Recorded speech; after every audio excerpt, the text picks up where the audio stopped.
कभी लिखा करता था, छोड़ दी कविता तो मुझे आपका ऑप्शनल भी डिसाइड। मेरे तो क्या क्या रहा है पता नहीं सकता। मतलब बहुत सारे ऑप्शनल के साथ मैंने एक्सपेरिमेंट किए, तो उसमें हिंदी भी रहा है ना, हिंदी भी रहा था, एक समय में फिजिक्स भी रहा था, फिजिक्स ऑप्शनल। ठीक, और एक कैटेगरी में और कोई ऑप्शन लिया तो बता भी नहीं पाऊंगा, लेकिन कुल मिलाकर लगा कि ज्योग्राफी थी। तो जब यूपीएससी में परिवर्तन हो गया और एक ही ऑप्शन लगने की नौबत आई, तो सबसे ठीक मुझे लगा अपना ये विषय ज्योग्राफी, जिसको मैंने कभी पढ़ा भी नहीं था, आज भी नहीं पढ़ा। तो मतलब इसमें कुछ बातें होती है कायदे की, समझ में आती है कि हो क्यों रही है, बाकी में समझ में नहीं आ रही। तो अपना अपना टेम्परामेंट है सबका। तो हिंदी मैंने पढ़ा, ऑप्शनल के लेवल पे तो नहीं पढ़ा, लेकिन हिंदी साहित्य से भी, जैसे 10वीं 11वीं 12वीं के बच्चे पढ़ते होंगे या हिंदी की किताबें पढ़ते होंगे, आज भी पढ़ने का शौक है और हिंदी में बड़ी अच्छी अच्छी किताबें हैं, तो किताबें पढ़ने का शौक है। हिंदी ऑप्शनल के साथ कभी एग्जाम नहीं देने का मतलब मौका नहीं मिल पाया मुझे, सौभाग्य नहीं मिल पाया। जब मैंने दिया तो ऑप्शनल एक ही रखने की नौबत, ठीक है, तो बहुत ज्यादा गहरा अनुभव कोई है बस।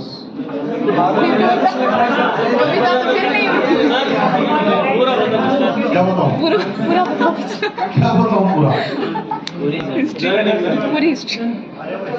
पूरा कुछ नहीं, जीवन में सब कुछ आधा आधा हुआ हमारे।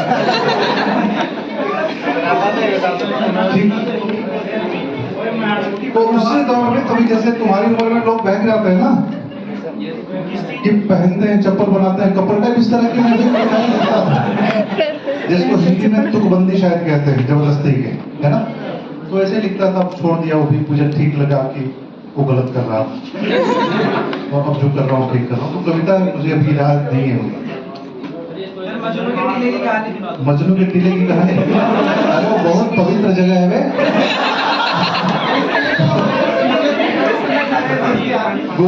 गुरुद्वारा है वो, मजनू के टीले की कहानी। गुरुद्वारा है किसी के सामने, किसी सरदार के सामने, पंजाबियों के सामने कहते हैं ना मजनू के टीले की कहानी। वो गुरुद्वारा है, वो बहुत पवित्र जगह है, बहुत प्रसिद्ध जगह है, कभी जाओ बहुत शांति मिलेगी। ब्रह्मचारी, हाँ, बंगला साहिब गुरुद्वारा है ना, वैसा ही वो भी गुरुद्वारा है। कौन साथ में आने वाला था? जाने वाली कोई नहीं है, इस लक्षण पे मिलेगी भी नहीं। तो मुझे लगता है मिलेगी, जो आखिरी मौत हो रही होगी ना किसी लड़की के अकेले, वही तुम्हारे साथ जाएगी इस लक्षण पे, कोई मिल नहीं रही। तो जाओगे, दुआएं मांगोगे तब तो मिलेगी। लड़कियां बड़ी कीमती होती हैं, इतनी आसानी से कहाँ मिलती हैं, है ना। तो मिलती भी नहीं, और मिलती उनको है जिन्हें संभालने आता है, और जब मिल जाए तो बहुत संभाल के रखो, ठीक है। हाँ, तो देखो, पहले खुद को संभालो, फिर संभालना सीखो, फिर लड़की मिलेगी, है ना। उसको अपने जीवन की सबसे बेशकीमती इंसान की तरह रखना चाहिए।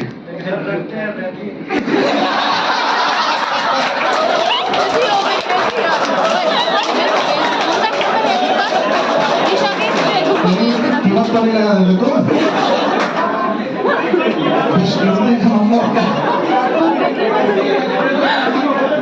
नहीं, ऐसा नहीं यार, मोहब्बत सच्ची थी तो तुम्हारी तरफ से होगी,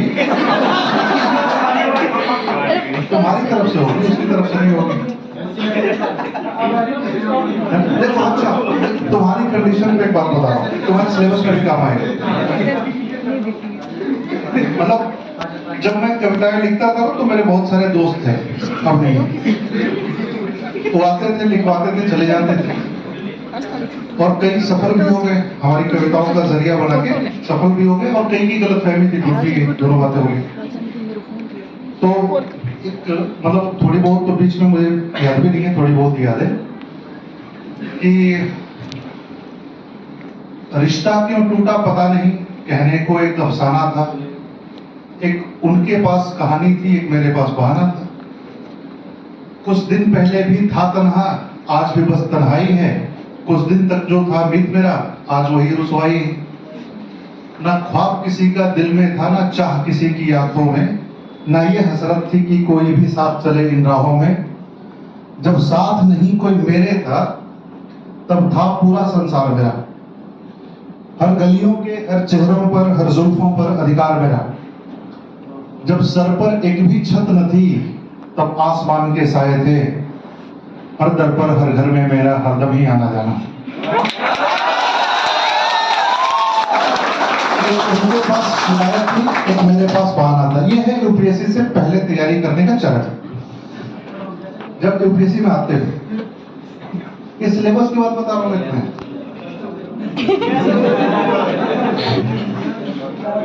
क्या बात हुई, देखो जब प्यार होता है ना किसी को तो कैसे होता है पता नहीं। ये मुझे तो कई बार रोज होता है, मुझे रोज होता है 3 बार। ठीक है, जैसे मेडिकल मतलब प्रिस्क्रिप्शन होता है ना, तो प्यार कौन सी बुरी बात है, किससे होता है ये इंपॉर्टेंट है ना। तो सवाल ये पूछना चाहिए किससे होता है। तुम अभी जैसे तुमसे तुम उस लायक हो नहीं, लेकिन है ना। प्यार होता है, प्यार करो। प्यार कौन करता है, जो प्यार करने के लायक होता है वही तो करेगा प्यार। करो प्यार। प्यार तो निगेटिव मत समझो। बहुत सारी चीजें जो मुझे तुमसे कुछ आगे चलने का अनुभव प्राप्त हुआ, वो अनुभव ये था कि बहुत सारी चीजें ना हमारे मन में बड़ी गलत बिठा दी गई, निगेटिव बिठा दी गई। जैसे ये प्यार शब्द आपके लिए मजे लेने वाली बात है, मजे वाली बात नहीं है। प्यार एक आदत है, फितरत है और जीवन जीने का तरीका है। और जब आप किसी से प्यार करते हैं ना, तो सबसे पहला प्यार आपको आपसे होता है। कभी किसी प्यार में पढ़ के देखना, कभी किसी भी प्यार में, क्लास के प्यार में पढ़ के देखो, क्लास वालों के प्यार के पढ़ के देखो, अपने जीवन में किसी के, तुम खुद सजना संवरना व्यवस्थित होना शुरू कर देते हो। ठीक है, तो प्यार को ऐसे मत समझो कि ये जो तुम प्यार समझते हो दरअसल शरीर की हवस है। जिसको तुम समझते हो, जो इस पैमाने पर समझते हो, जिस बात पे प्यार की हंसी आती है ना, वो वासना है, शरीर है। वो केवल कुछ दिनों तक का खेल है, उसके बाद कुछ होता नहीं। जब सही में अगर आपको किसी से प्यार है, तो वो प्यार किसी से भी हो सकता है। कई लोगों को अपने पेट्स, अपने जानवरों से प्यार होता है और उनके लिए कुछ भी कर गुजरने को तैयार है। आप तो फिर भी इंसान है, बहुत सारे स्कोप हैं। ऐसे ही तो मोहब्बत किसी को पढ़ाई से हुई होगी तो कालिदास बन गए, राइट। तो कई तरह से किसान को अपने खेतों से मोहब्बत होती है, प्यार होता है। तो प्यार की पहली शर्त यह है कि प्यार है या नहीं, इसका सबसे बड़ा पैमाना यह है कि वह आप में सुधार कर रहा है कि नहीं कर रहा, आपको बहका रहा है अपने टारगेट से, आपके जीवन से, आपके व्यक्तित्व से। अगर कोई व्यक्ति मिले और बोले कि मैं तुम्हें प्राणों से अधिक प्यार करता हूं या करती हूं, बस तुम थोड़े से ऐसे हो जाओ, तुम थोड़े से वैसे हो जाओ, तुम बात करना सीख लो, तुम चलना सीख लो, तुम उठना सीख लो, अगर ये सारी चीजें तुम्हारी लाइफ में तुम्हें लगता है कि बेहतर है, फिर उस इंसान को मरते दम तक छोड़ना नहीं चाहिए। मतलब मैं अक्सर कहता हूं कि जो तुमसे हाथ मिलाए पहले आके, या तुमसे गले मिले पहले आके, उसको कभी भी पहले जाने मत देना। वो तुम अंतिम व्यक्ति होना चाहिए जिससे वो अलग हो। प्यार ये होता है, प्यार बहुत गहरा होता है। एक बार प्यार करो किसी से, ऐसी कोशिश करो कि हो जाए। जब प्यार तुम्हें खुद से हो जाए ना, खुद से, यकीन मानो दुनिया तुम्हें प्यार करेगी। तुम्हें खुद से ही तो प्यार नहीं है। तुम जैसे ही अकेले बैठते हो, तुम अपनी कंपनी से उब जाते हो। तुम चाहते हो कि दोस्त तुम्हारे आसपास रहे। जब तुम खुद अपने साथ नहीं रह सकते तो दोस्त कैसे रहेंगे। तो पहला प्यार आपका अपने से होता है। अपने आप को एंजॉय करना सीखो, अपने आप को गिफ्ट करना सीखो। कोई ओकेजन है, क्या जरूरी है गुलाब दूसरों को ही खरीदा जाए? अपने लिए कभी खरीद के लाओ ना घर में, सिर्फ अपने लिए। अपने लिए एक अच्छी शर्ट खरीद के किसी दिन देखो कि कितना अच्छा लगता है। अपने लिए टॉफी खरीद के देखो, चॉकलेट खरीद के देखो। अक्सर लड़कों की मैं ज्यादातर बात करता हूँ, इस मामले में लड़कियां ज्यादा मैच्योर होती हैं, ये बेहया टाइप के होते हैं, क्योंकि किसी ने इनको सिखाया नहीं है, नहीं इन्होंने सीखा है। प्यार करना वो अपने पिता से कभी ले नहीं सकते, मम्मी से ले नहीं सकते, और जिससे ले सकते हैं वो इन्हीं की तरह क्या है, लफंगे। उनको प्यार का मतलब वही पता है, वाली देखी, ये वाली देखी, यहाँ देखी, जैसे देखी। ये प्यार नहीं होती, ये पुरुषों की वेश्यावृत्ति होती। मैं बहुत खराब शब्द बोल रहा हूं, लेकिन वही होती, लफंगे ही होती। प्यार करिए, मैं तो कह रहा हूं करो, करो, खूब करो, लेकिन शर्त यह है कि उससे आपकी लाइफ की गुणवत्ता सुधरनी चाहिए। आप जहां पर खड़े हों और जहां आप खड़े होते थे प्यार से पहले और प्यार के बाद।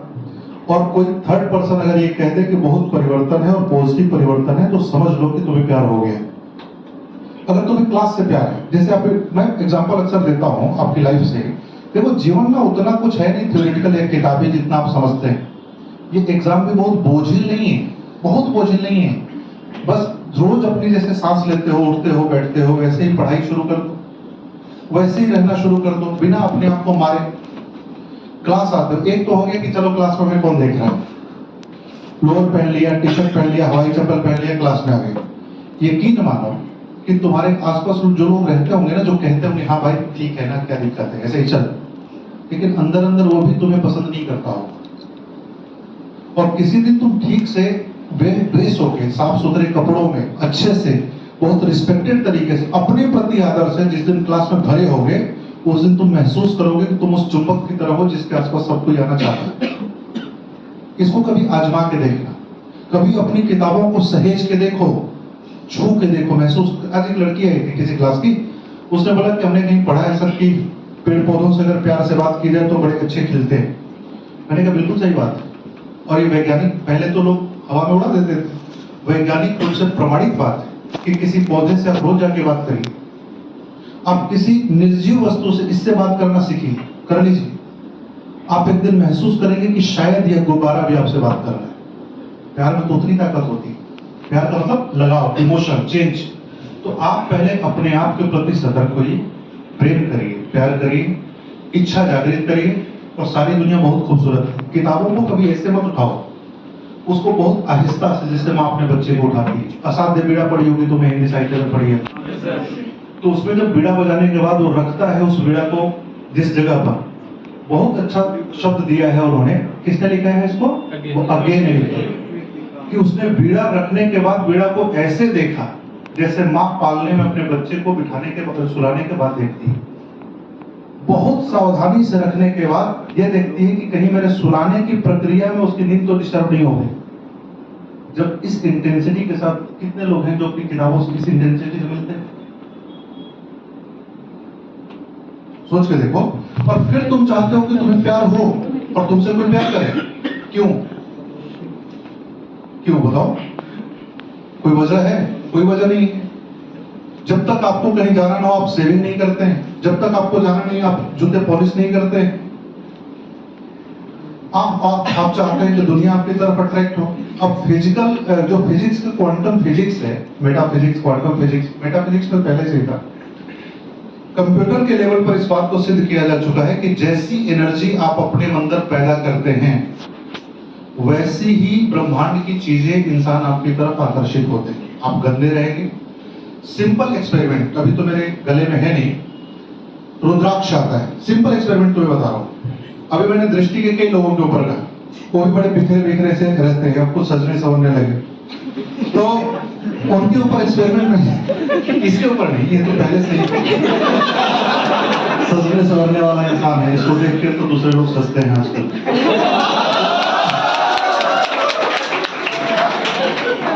उनके बाल को मैंने खराब कर दिया जानबूझ के, और फिर उसके ऊपर रुद्राक्ष की उस एक बीट को रखा, एक दाने को रखा, वो एंटी क्लॉकवाइज रोटेट करने लगा।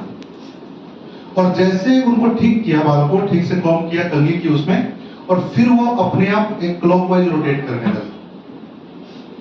अब उस एक बार नहीं, दो बार, ये बालों के ऊपर नहीं, कपड़ों के ऊपर, वस्तुओं के ऊपर। आप कपड़े कई बार ना मोड़ के ऐसे वैसे मेश करके रख देना, उसके ऊपर एंटी क्लॉकवाइज जो चलता है, और जब आप उसको फोल्ड करके तरतीब तरीके से बहुत अच्छे से रखते हैं, क्लॉकवाइज चलने लगता है। यानी कि कपड़ों के मोड़ने, सहेजने और संवारने से भी जो ऊर्जा निकलती है, उसमें परिवर्तन होता है। ये बातें आपको बताई नहीं गई। यही सब चीजें हमारे जीवन से लैग कर गई, और इसी से हम सारी अवधारणाओं को क्या कर गए, गलत कर गए। रुद्राक्ष पहनना धार्मिक नहीं है। पहले लोग पहनते थे पानी को टेस्ट करने के लिए कि पीने लायक है कि नहीं है। वो बता देगा कि ये पानी शुद्ध है या अशुद्ध है। इससे ज्यादा वैज्ञानिक प्रमाण और क्या चाहिए? आरोप की जरूरत ही नहीं। पता था आप लोगों को? नहीं पता कि भारत की ही तो वैज्ञानिक पद्धति है, और किसकी? तो इस तरीके से मैं मतलब एक थोड़े से बड़े होने के नाते ये आदेश भी दे सकता हूँ, इंस्ट्रक्शन भी दे सकता हूँ, रिक्वेस्ट कर रहा हूँ कि प्यार करिए। किससे? सबसे पहले खुद से, और फिर देखो सबको तुमसे प्यार हो जाए। तो मुझे तो है ही, सबसे, तुम लोगों से भी, तो प्यार बहुत हो जाता है। कभी कोई छोटा सा बच्चा रास्ते पे आ जाता है, कभी कहीं शॉप पे खड़े होते हैं, एक छोटा सा बच्चा हाथ पकड़ लेता है, उंगली पकड़ लेता है, खींच लेता है, उसको नहीं पता कैसे प्यार नहीं होगा उससे। क्या प्यार लॉन्ग लास्टिंग आजीवन तो माँ बाप के साथ भी नहीं। जिस माँ ने तुम्हें अपने गर्भ के साथ जोड़ के रखा था, वो भी तुम्हारे जीवन से 30 साल पहले ही मर जाती। तो प्यार लॉन्ग लास्टिंग वो कुछ नहीं होता। क्षणिक वर्तमान में जियो, एक एक मोमेंट जियो। और तुम लोग पता नहीं मतलब किस उधेड़ बुन में हो नहीं हो, मुझे ये नहीं पता। 2 साल की तैयारी, 2 साल का परिश्रम थका देती है लोगों को, तोड़ देती है। और इसका बेस्ट एग्जांपल है कि आपकी जब क्लास शुरू हुई होगी और जितने लोग पढ़ते होंगे, आज के डेट में शायद उतने लोग क्लास में आपके नहीं, थक गए, चले गए, केवल 1.5 साल की यात्रा में। दुनिया की सबसे कठिनतम मंजिल को पाने के लिए आप 2 साल चलने को तैयार नहीं है। और आप कहते हैं यूपीएससी हमें मिल नहीं थी। बिखरी पड़ी कदमों में चलो तो सही, चलना तो पड़ेगा दोस्त। रात में टिफिन नहीं आता तो खाना खाने के लिए आधा किलोमीटर पैदल तो चलना पड़ता होगा ना। कैसा भोजन पता नहीं, जैसा मिलेगा वही खाना है। और दुनिया की सबसे बड़ी चीज प्राप्त करना चाहते हैं और 1.5 साल का पेशेंस नहीं। कैसे होगी बात, बनेगी? फिर कहते हो हमें किसी से प्यार नहीं होता, तुम लायक नहीं, कोई भी हो, नहीं हो सकता। क्या करना है आज के बाद? आपस में शुरू कर देना है ना, क्या आओ टूट कर प्यार करते हैं हम लोग। आधे तुम टूटो, आधा हम टूटते, तो नहीं, अपने आप को व्यवस्थित करिए और अपने जीवन में बेहतर करिए। ठीक है, यही हमारी शुभकामनाएं हैं। मेरे ख्याल से और क्लासेस है, कुछ लोग बता रहे थे कि इंग्लिश, हाँ, तो जो भी क्लासेस हैं आप लोग क्लास करते रहिएगा। पर फिर मतलब मेरी जरूरत तो बहुत कम लोगों को होती है, मैं यही पाया जाता हूँ। और मतलब जब तक इन लोगों की कृपा है तो यही रहूंगा। कोई जरूरत होगी तो दरवाजे हमारे आपके लिए हमेशा खुले। कोई भी जरूरत हो कभी भी, जेन्युइन, ये मत आना पूछने दाढ़ी के बाद सफेद हो रहे हैं सब, ये सब नहीं। जेन्युइन जरूरत हो, सीरियस जरूरत हो, आप आइए, मोस्ट वेलकम। मौज मस्ती करिए, जिंदा रहिए, जिंदा रहो, बहुत कुछ पाना भी बाकी। बहुत बहुत धन्यवाद और बहुत बहुत शुभकामनाएं।